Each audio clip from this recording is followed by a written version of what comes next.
घटना है जिसमें प्रार्थिया चरणवती ने थाने में आके इस बात की रिपोर्ट लिखवाई है कि उसका स्वयं का एक जमीन है जो कि नंदनवारा में स्थित है और कुछ समय पूर्व उसने उस जमीन को बेचा है।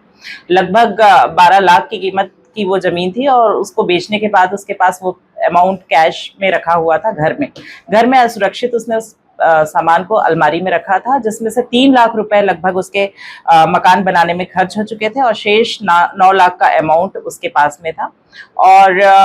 जब उसने घर में देखा तो वो अमाउंट घर में नहीं था, किसी अज्ञात व्यक्ति ने उस अलमारी से उस पैसे को गायब कर दिया था और इस शिकायत पर थाना कोतवाली में अपराध पंजीबद्ध किया गया था। मामले की संवेदनशीलता को देखते हुए तुरंत ही टीम का गठन किया गया और इसके बारे में पता तलाश किया गया और जो पहले भी इनपुट मिले थे उसके आधार पर उसकी स्वयं की पुत्री का ही उसमें इन्वॉल्वमेंट होना पाया गया था और इस प्रकार उसकी पुत्री और 2 अन्य आरोपी इनकी गिरफ्तारी थाना कोतवाली में की गई है, जिसमें प्रार्थिया की पुत्री सुरेखा, जिसके पास से लगभग 3 लाख रुपए का अमाउंट,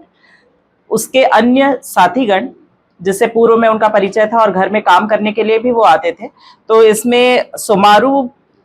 सोमारू पांडे है जो कि जिसके कब्जे से 3 लाख रुपए और एक अन्य आरोपी शीतल जिसके कब्जे से 2,14,500 रुपए, इस प्रकार कुल 8,14,500 रुपए का अमाउंट बरामदगी की गई है और थाना कोतवाली के सभी थाना प्रभारी और उनके साथ में जो स्टाफ है उनके द्वारा ये कड़ी मेहनत की गई और बहुत ही कम समय में लगभग 5 से 6 घंटे के अंदर ही इस पूरी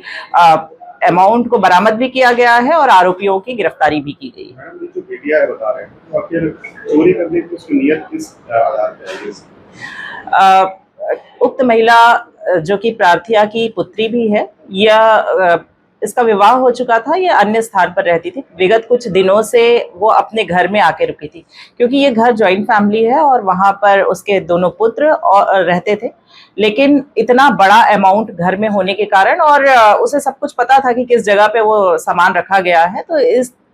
उसकी अचानक नीयत खराब हुई और उसने अपने जो अन्य साथी हैं जो खेती का काम करने के लिए उनके घर में उनको सपोर्ट करने के लिए आया करते थे, उनके साथ में मिलकर ये योजनाबद्ध तरीके से इसको पूरा प्लान किया था और इसके बाद इस घटना को अंजाम दिया।